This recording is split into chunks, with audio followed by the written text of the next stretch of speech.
जी अस्सलाम वालेकुम, कैसे हैं आप।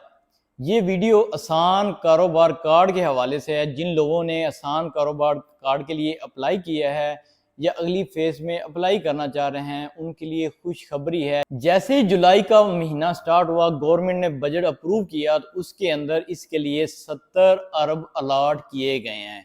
70 अरब बगैर किसी सूद के अब आवाम को मिलने वाले हैं, सुबह पंजाब के लोगों को मिलने वाले हैं। 1 जुलाई से इस पे काम स्टार्ट हो गया। बैंक ऑफ पंजाब की तरफ से काम स्टार्ट हो गया। जहां पे टिक्स रुकी हुई थी, उसके बाद आगे टिक्स लगना स्टार्ट हो गई हैं। इस वीडियो में हम डिस्कस करेंगे कि अगर किसी की टिक नहीं लगी तो क्यों नहीं लगी, क्या रीज़न हो सकती है और उसके लिए कंप्लेन कैसे दर्ज करवानी है। और जिन लोगों ने आसान कारोबार कार्ड के लिए अभी अप्लाई नहीं किया, वो भी तैयारी कर लें, क्योंकि अप्लाई करने के बाद एप्लीकेशन रिजेक्ट होने के चांसेस बहुत होते हैं। इसलिए अप्लाई करने से पहले ही तैयारी कर लें, क्योंकि फेज़ 2 आसान कारोबार कार्ड का आने वाला है।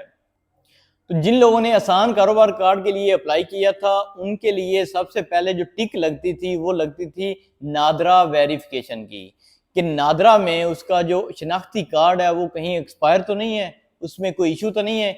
दूसरे नंबर पर टिक लगती थी सिम वेरिफिकेशन के हवाले से, यानी जिस सिम से आपने अप्लाई किया है वो सिम आपके नाम है या किसी और बंदे के नाम है। अगर किसी और बंदे के नाम है तो आगे क्रॉस आ जाता था। इस वीडियो में आगे जाके आपको बताऊंगा कि कहीं पे आपका क्रॉस आ रहा है टिक की जगह पे, तो आपने मामला ये कैसे रिजोल्व करना है, कंप्लेन कैसे दर्ज करवानी है, और एक एक स्टेप बताऊंगा कि आपने कैसे ये चीजें रिजोल्व करनी है।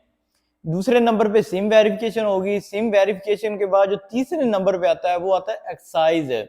एक्साइज में हमारा जो रिकॉर्ड है, हमारे जिम्मे कोई टैक्स तो नहीं, कोई गाड़ी हमने नहीं ली या बाइक ली जिसका टैक्स देने वाला है या जिस किसी का चलान पे करने वाला है। अगर किसी का है उसके आगे क्रॉस आ जाएगा। और चौथे नंबर पे जो टिक लगती होती है वो लगती है bank of Punjab credit history, यानी कि किसी बैंक से हमने लोन तो नहीं लिया हुआ। इवन कि अगर हमने इजी पैसा या जैज कैश से भी लिया हुआ है तो हमारा वहां पे क्रॉस आ जाता है। अब वो क्रॉस कैसे खत्म करना है। अगर नादरा का क्रॉस आ रहा है तो उसके लिए हमने ये करना है कि नादरा ऑफिस जाना है, वहां पे हमने देखना है कि हमारा अगर कार्ड एक्सपायर है तो हमने कार्ड दोबारा बनवाना है। कार्ड दोबारा जब बन जाएगा, बन जाने के बाद फिर आपने जाना है, आगे मैं वीडियो में जाकर आपको बताता हूँ कंप्लेन कैसे दर्ज करनी है। आप पोर्टल में जाना है, वहां पे कंप्लेन आ रही होगी, कंप्लेन में आपने वो सिलेक्ट करना है नादरा। नादरा में जाके आपने लिख देना है कि हमने कार्ड रीन्यू करवा दिया, इसलिए इस एप्लीकेशन को दोबारा देखा जाए और हमारी जो क्रॉस है उसको टिक में कन्वर्ट किया जाए।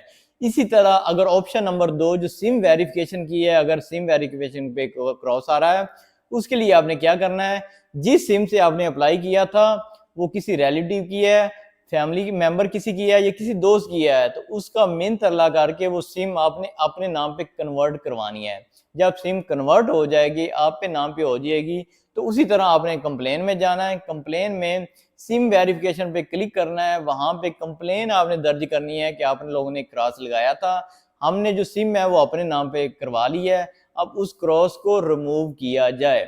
तीसरे नंबर पे आता है एक्साइज वेरिफिकेशन है। एक्साइज वेरिफिकेशन का अगर किसी का क्रॉस लगा हुआ है तो वो महकमा एक्साइज से रब्ता करे, कॉल करके भी पूछ सकता है, ऑनलाइन भी चेक कर सकता है कि किस गाड़ी का टैक्स रहता है या कोई टोकन देने वाला रहता है, वो पे करे।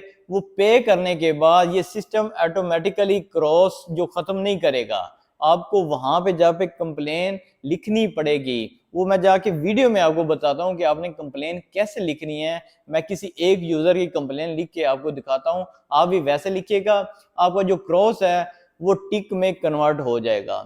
जो चौथे नंबर पे है वो है bank credit history. Bank credit history यानी किसी बैंक से आपने लोन लिया हुआ है। अमूमन हम ये करते हैं कि जायज कैश या इजी पैसा से 150 का लोन ले लेते हैं, तो फिर भी क्रॉस लग जाएगा, क्योंकि उनके पास जो रिकॉर्ड आता है वो ये आ रहा है कि इस बंदे ने लोन लिया हुआ है। अब वो लोन पे करें, थोड़ा है या ज्यादा है वो आपने पे करना है। पे करने के बाद दोबारा फिर पोर्टल में कंप्लेन सेक्शन में जाना है।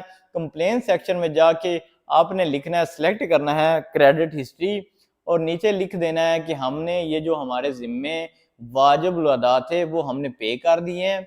वो पे करने के बाद काइंडली उस जो क्रॉस है उसको टिक में कन्वर्ट कर दें। और जिन लोगों की 2 लगी हुई हैं टिक्स, तीसरी नहीं लग रही, या 3 लगी हुई हैं, 4 नहीं लग रही, या 4 टिक्स लगी हुई हैं, उनको ये जो क्रेडिट कार्ड है वो नहीं मिल रहा, तो वो उनकी परेशानी इस मंथ में ख़त्म होने वाली है। जुलाई में वेरिफिकेशन स्टार्ट हो गई है, तो आपका नंबर भी जल्द आने वाला है। आपको 10, 15, 20 दिन वेट करें, आपको भी कार्ड डिलीवर हो जाएगा, साथ में टिक्स भी लगनी स्टार्ट हो जाएंगी। तो आपने जो प्लान करना है बिजनेस के हवाले से वो आप कर सकते हैं, क्योंकि इंशाल्लाह जुलाई के महीने में या मैक्सिमम 15 अगस्त तक आपको कार्ड आपके ड्रेस पे मिलने जा रहे हैं। अब बात करते हैं फेज 2 की। तो गवर्नमेंट ने जो बजट में ऐलान किया है 70 अरब का, उसमें फेज 2 यूजर के लिए भी कुछ पैसे हैं। तो फेज 2 की एप्लीकेशन जल्द स्टार्ट होने वाली हैं, इसी या नेक्स्ट मंथ स्टार्ट होने वाली हैं। तो एप्लीकेशन स्टार्ट होने से पहले पहले अगर किसी की सिम किसी पे नाम पे नहीं है, वो सिम अपने नाम लगवा ले। अगर किसी का नादरा में इशू है तो वो जाके रिजोल्व करवाए, अगर किसी का एक्साइज में इशू है तो वो जाके रिजोल्व कराए, अगर किसी का लोन लिया हुआ है किसी ने तो वो लोन अपना जमा करवाए। कुछ लोगों का सवाल होता है कि जो किसान कार्ड है वो भी तो लोन है, अगर वो लिया हुआ है तो फिर भी क्या हमारा क्रॉस लगेगा कि नहीं लगेगा? जी बिल्कुल, जिन्होंने किसान कार्ड लिया हुआ है उनका बिल्कुल क्रॉस नहीं लगेगा, उनका टिक लगेगा, क्योंकि किसान कार्ड का जो लोन है वो गवर्नमेंट दे रही है, वो कोई बैंक नहीं दे रहा, इसलिए उसके लिए परेशान होने की जरूरत नहीं है, वो आपका टिक ही लगेगा। अगर किसान कार्ड का किसी ने बनवाया हुआ है तो उसको लोन लाजमी मिलेगा। किसान कार्ड के हवाले से, आसान कारोबार कार्ड के हवाले से, या आसान कारोबार कार्ड फाइनेंस के हवाले से अगर आप लेटेस्ट अपडेट्स लेना चाहते हैं तो ये जो चैनल है वसीम गाइड, इसको सब्सक्राइब कर लें, ताकि जैसे ही कोई अपडेट आए आप तक पहुंच जाए। अब मैं आपको वीडियो में दिखाता हूं कि कैसे कंप्लेन आपने दर्ज करनी है। जी, तो अब मैं बताता हूँ आपको आपने कंप्लेन कैसे दर्ज करनी है। ये एक आईडी कार्ड है, उसका पासवर्ड लगाया, पासवर्ड लगाने के बाद यहाँ पे कैप्चा दिया, लॉगिन पेज आ गया। लॉगिन पेज आने के बाद यहाँ पे आप देखें कि जो गाड़ी के टोकन टैक्स है उसकी तस्दीक हो चुकी है, शनाख्ती कार्ड की हो चुकी है, सिम की हो चुकी है, लेकिन जो क्रेडिट हिस्ट्री है, क्रेडिट असेसमेंट है, वो क्रॉस लगा हुआ है। लेकिन यहाँ पे रीज़न नहीं बताई गई क्रॉस क्यों लगा हुआ है। तो आपने क्या करना है, हेल्पलाइन पे कॉल करनी है। हेल्पलाइन पे कॉल करके आप उनसे रीज़न पूछनी है। अगर आपने इजी पैसा, मोबी कैश या कोई भी लोन लिया हुआ है या किसी और बैंक से लिया, वो वापस करना है। वापस करने के बाद यहाँ से आपने आना है कंप्लेन में। कंप्लेन पे यहाँ पे आना, सिलेक्ट करना है, सिलेक्ट करना है बैंक क्रेडिट पॉलिसी।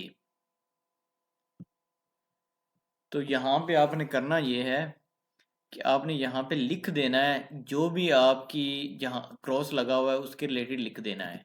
तो यहाँ आपने लिखना है,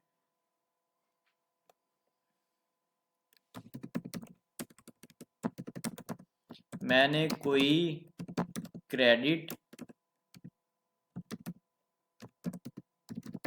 लोन नहीं लिया हुआ, इसलिए काइंडली अप्रूव इट। और यहाँ पे आपने कर देनी है सबमिट।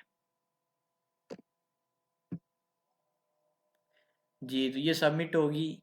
इसी तरह कोई भी क्रॉस नज़र आ रहा है, अगर सिम का क्रॉस आ रहा है तो सबसे पहले आपने सिम अपने नाम रजिस्टर करवानी है। रजिस्टर करवाने के बाद यहाँ पे कंप्लेन में जाना है, और कंप्लेन में जाके यहाँ आपने सेलेक्ट करना है मोबाइल नंबर की वेरिफिकेशन है। मोबाइल नंबर की वेरिफिकेशन सेलेक्ट करने के बाद जहाँ वहाँ जाके आपने लिख देना है, मैंने अपने नाम सिम करवा दी है, काइंडली ये जो क्रॉस है इसको चेंज कर दिया जाए टिक में।